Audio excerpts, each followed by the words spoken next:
দর্শক, এই নিয়ে কথা বলতে এই মুহূর্তে আমাদের সাথে অনলাইনে যুক্ত হচ্ছেন সাবেক সচিব AKM আব্দুল আউয়াল মজুমদার। আমরা যাচ্ছি তার কাছে। জনাব আব্দুল আউয়াল মজুমদার, বিজনেস 24 আপনাকে স্বাগত জানাচ্ছি।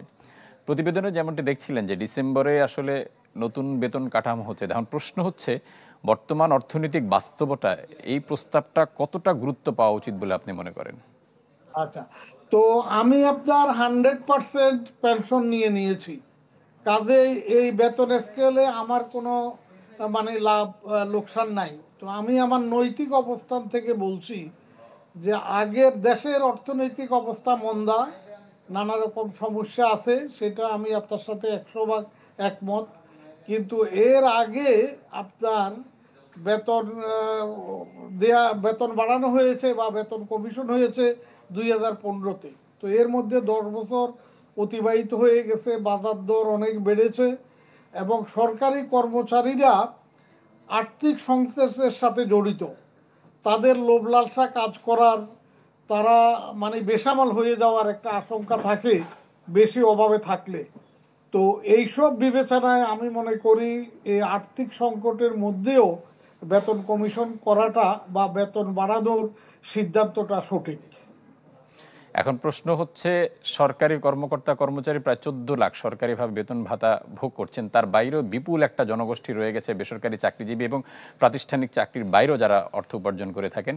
সেক্ষেত্রে মূল্যস্ফীতির চাপের সাথে এটা আরো, মূল্যস্ফীতির চাপ তো আরো বাড়িয়ে তুলবে। আচ্ছা, সেটা এখানে আসলে কত? এখানে এখানে আমি আপনাকে আগেই বলেছি যে যারা রাষ্ট্রীয় কাঠামোতে কাজ করতেছেন সরকারি কর্মচারীরা, এদেরকে সামলাই রাখার জন্য, এদের লোভ লালসা দূরীভূত করার জন্য, কারণ যেহেতু এরা অর্থনীতির মানে চাকার সাথে জড়িত, তো এই চাকা যদি সচল থাকে তাহলে আপনার অন্যেরাও কিছুটা ভালো থাকবে। এখন বেতন বাড়ালে যেটা হয়, আমার অভিজ্ঞতা থেকে আমি বলছি যে ধরেন তখন অন্যদেরও আয় রুজি কিছুটা বাড়ে।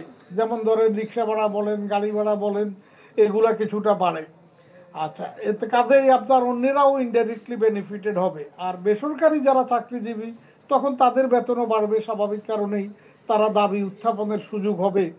তো এখন বেতনটা যদি না বাড়ায় এই 10 বছর পরেও, তাহলে রাষ্ট্রের ক্ষতি হওয়ার, রাষ্ট্রের অর্থনৈতিক অবস্থা যারা পরিচালনা করে তাদের মধ্যে হতাশা নামার, তাদের লোভলাসা বেড়ে যাওয়ার, তারা দুর্নীতিতে আরও লাগামহীন হয়ে যাওয়ার একটা আশঙ্কা থাকে। তো রাষ্ট্রীয় অর্থনীতি ভালো চললে সবাই কম বেশি ভালো থাকবে। তো এই কারণে আমি মনে করি এটা সার্বিক অর্থেই অন্যদেরও পরোক্ষ উপকার হবে এতে। এখন এক্ষেত্রে যদি বেতন বাড়ানো হয়, প্রস্তাবিত বেতন বৃদ্ধির যে কাঠামোটা, সেখানে কি উচ্চতর গ্রেড এবং নিম্ন গ্রেডের মধ্যে যে বৈষম্য অতীতে ছিল সেটা কি বিদ্যমান থাকবে? আচ্ছা, আমি গত 2 দিন ধরে আমেরিকার আপনার ওই যে বেতন কাঠামোটা পর্যালোচনা করতেছিলাম আমার একটা লেখার জন্য। তো আমি দেখলাম সেখানেও 20 গ্রেড এবং সেখানেও আপনার এই বেতনের তফাৎটা আছে। এমনকি সেখানে একই পদে অভিজ্ঞতার ভিত্তিতে বেতন বৈষম্য আছে। যেমন ধরেন একজন বিশ্ববিদ্যালয়ের অধ্যাপক, ফুল অধ্যাপক দুইজনেই, একই ডিপার্টমেন্টের, একই ইউনিভার্সিটির, কিন্তু একজন বছরে বেতন পান আপনার 4 লক্ষ টাকা, আরেকজন পায় 2 লক্ষ টাকা। এটা অভিজ্ঞতার জন্য, এটা ইন্টারন্যাশনাল এক্সপোজারের কারণে, এটা তার রিসার্চের কন্ট্রিবিউশনের কারণে। তো আমাদের এখানেও, যদিও আপনি হয়তো বলবেন যে না, বা একই বাজার থেকে জিনিস কিনে তাইলে মানে অন্যের তো যদি বৈষম্য বেশি হয়, যারা নিচের দিকে চাকরি করে তাদের কষ্ট হবে।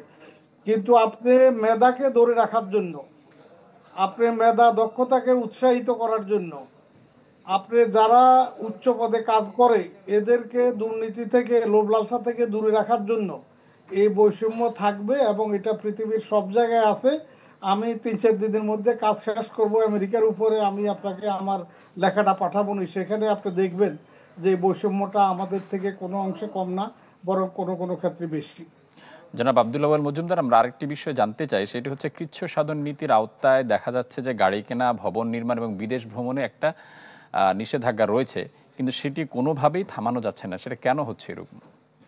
আচ্ছা, এটা আমাদের দেশে দুর্ভাগ্য, এটাতে আমি আপনার সাথে একমত। আমিও এসব বিষয়ে উৎকণ্ঠিত, কারণ আমরা কিচ্ছুতা সাধনের কথা কাগজে কলমে বলি, কিন্তু অফিস পরিচালনার ক্ষেত্রেও কেনাকাটায় আমরা লাগামহীন থাকি। আমরা সাশ্রয়ী না, আমরা প্রয়োজন মাফিক কিনি না, আমরা উল্টাপাল্টা করি। তো বিল্ডিং বানানোর ব্যাপারেও একই অবস্থা, গাড়ি ঘোড়া কেনার ব্যাপারেও একই অবস্থা। এখন সেগুলোতে মেইন হলো যে মনে করেন যারা দায়িত্বশীল পদে আছে, মন্ত্রী, সচিব, বিভাগীয় প্রধান, এখন তাদের কমিটমেন্টের অভাব। এখন তারা, আমরা স্বাভাবিকভাবে প্রত্যাশা করি যে একজন বিভাগীয় প্রধান, একজন সচিব, একজন মন্ত্রী শুধু বেতনের জন্য কাজ করবেন না, তিনি দেশটাকে ভালোবাসবেন, দেশটার ভালো মন্দ নিয়ে চিন্তা করবেন এবং কোনটা অত্যন্ত জরুরি সেটা করবেন, যেটা বেশি জরুরি না সেটাকে রাষ্ট্রের কল্যাণের জন্য বাদ দিবেন।